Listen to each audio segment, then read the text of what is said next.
I'm a little bit biased. My favorite event would have to be IEM Sydney, and that's probably because of the crowd more so than anything, and being in my home country and being relatively proud about being able to be part of something that big. And the Counter-Strike was also fantastic, and everyone loved it, I think. Favorite event of the year is definitely Cologne. What I love about Cologne is that there's 14,000 people. They cheer for everyone, and it's done a great job this year about performing at events, and definitely a top for my tournament this year. IEM Sydney. Obviously the location plays a big part. I've always wanted to go to Australia. It's a very, very cool place to hang out. The crowd was great, very responsive. I think Henry and I got flicked off by the entire crowd, showed us the middle finger, which is cool. The Shui experience, all the above. So Sydney is a special event this year.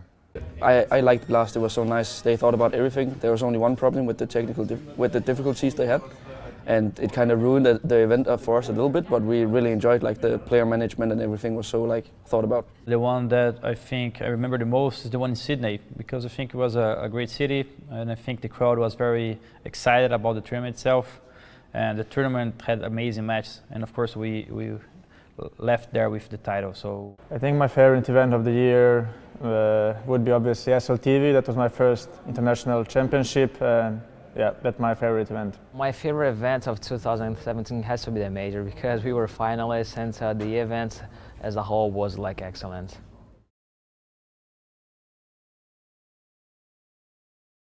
The big surprise in the year for me was Gambit on the major.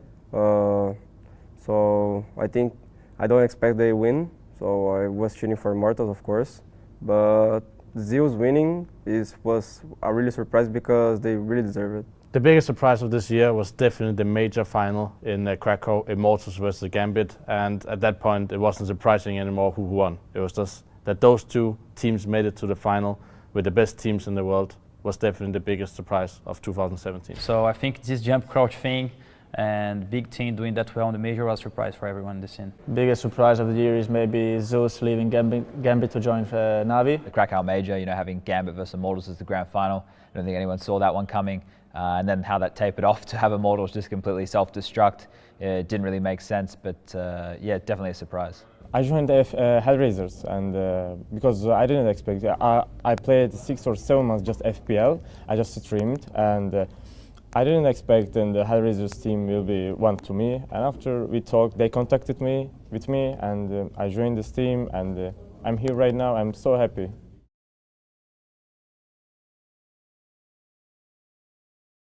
The best roster move could probably be the FaZe one. Olaf and Guardian move was a sick roster change, and obviously incredible players that get added into it. The addition of Guardian and Olaf to FaZe. The best roster move for the year is Phelps for Bolts, I think, because they really proved that even though you get a worse individual player, you get better as a team. And I think that was the best thing they could do. They should have done it in the beginning when they got Phelps. I think Valdi to North is a really cool one as well. Maybe the SK one with the adding into balls and everything like that, since they had a pretty hectic year, and they seems to be going still very strong, and FaZe winning a couple of tournaments. I think it's our move, so yeah, FaZe Clan roster move. My personal one, of course, it sounds kind of biased, but it's when we add into rest in the team and actually see how much better we can become a team when this happened.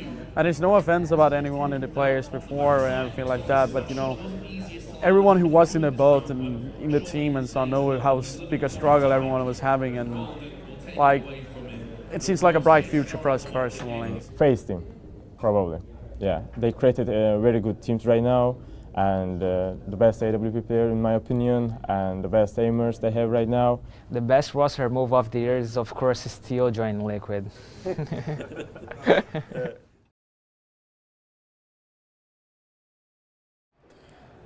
Biggest regret would be loss against SK in ECS finals. We were leading basically on both maps. We had match points and we lost both last maps, so that's biggest regret of my career. A sad part of this year, of course, was everything that happens with the Immortals lineup. I think the biggest disappointment is Valve still not listening about the pitch windows or what makes sense for the majors. Unfortunately, only having 2 a year means it can kind of constricts the way that the schedule looks, so hopefully they can fix that going forward. My biggest regret at the moment is that we didn't play the final at Blast, and we didn't play the final here either, and we kind of did it to ourselves. So it's our regrets that we did like the same stretch that we always do, and that was just a bad like timing, and everyone, we felt like we got wrecked by the NA teams and everyone. So it was just, this was like heartbreaking for us. My biggest disappointment of this year is our group stage exit at PGL Krakow Major. It was embarrassing, it was disappointing, and was a new low level of my CSGO career, and I hope that will never repeat itself. We've seen a decline in viewership, we're seeing players get exhausted, we're seeing talent get exhausted, and I think the fact that nothing has been done, and it's a disappointment in myself and other, in our own talent group, but overall, the organizations that kind of run the Counter-Strike scene, the fact that there's been no steps to improve it on a bigger scale is really disappointing, and it's kind of scary moving forward.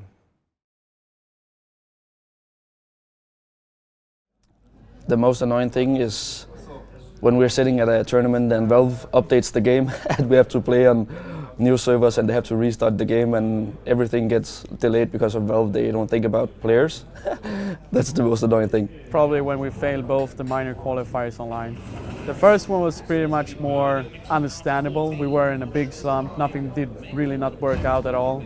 The second was like we felt we could have it, and we felt that we were becoming better and better, but me fucked it up a little bit more, and we had 1-2 days before like day off, and everyone basically not even play CS. It was, it was our own mistake, and we were more like mine. So I think that was it for 2017. Most annoying thing in 2017 was losing all the time to SK in semifinals and finals. Actually, this isn't even 2017, this is just everything in general. You could probably put it to 2017. It's gotten worse this year, is the players' sportsmanship. I don't want to see it. I don't want to see tweets of saying, don't worry, you'll bounce back, you'll come back stronger, you guys are sick. I want to see some shit talking. I want to see some smack talking. I want there to be actual interest in this game. I want bad blood. I want rivalries. I want feuds. That's why, we love the Virtus Pros when they're doing well, because they're not afraid to be cocky. We love the Configs, when he puts out tweets. We're at Pro League. He just said he would be the king of Odense, and he just got smashed at this event. But like, fair play. Put the tweets out. You obviously have to back it up. But I want to see more actual rivalry between players and teams. I don't want to see this good-natured banter between each other. Most annoying thing in 2017 were PCs at PGL Major. For myself, just we lost versus Misfits, and we didn't expect this. And I thought all day, and we will pass this team, and we will play versus SK. I thought about just semi-final, and we failed on quarter-final. The most annoying thing of 2017 is to play against Fer, because he's lurking all the time and flanking all the time. My wish for next year is winning a major. I've been trying so many times, and after the biggest disappointment of my career, the last major, I really want to take it back and just perform at a major at the highest level and win the trophy. I think the majors, they need a little bit more of prestigious, and I think the rules that right now are shaping the teams and the chains everyone is trying to do in their lineups. I'm going for my third major, and on the last 3. And 2 of them I'm going to play with a player that we didn't want to. We have to play with a standing. So I can't really shape my team and the necessities of my team on the calendar they want us to have. Sometimes things go south, sometimes you want to make a change, sometimes you don't have the best timing, and suddenly you are losing a great tournament like that. I would try to make major more impactful, since I think nowadays it's not as impactful as it was before. So and I would try to change something with stickers or with prize money. We need more hype about major, basically, so I would change that. One thing that I want to change is talking about in-game, about Counter-Strike, is the recoil. I don't know why, but I do not like how it feels. I prefer like the recoil from 1.6 or so. So if I would ask something, it would be like to change the recoil. The obvious one would be a major for North American team. That might not be a Santa Claus thing, though. That might just be like a unicorns type thing. That would be cool. I think we have some competitive teams. It would be awesome to see them actually compete and challenge for a major. I think it would be cool if we actually attracted one of the big name Tier 1 players to a top team. If like a Cloud9 or a Liquid ever needed a roster change, if they went and got one of the European superstars to hop into their team, not just like one of like the Tier 2 or 3 players that has nowhere else to go. So I'll go either one of those routes would be nice from Santa.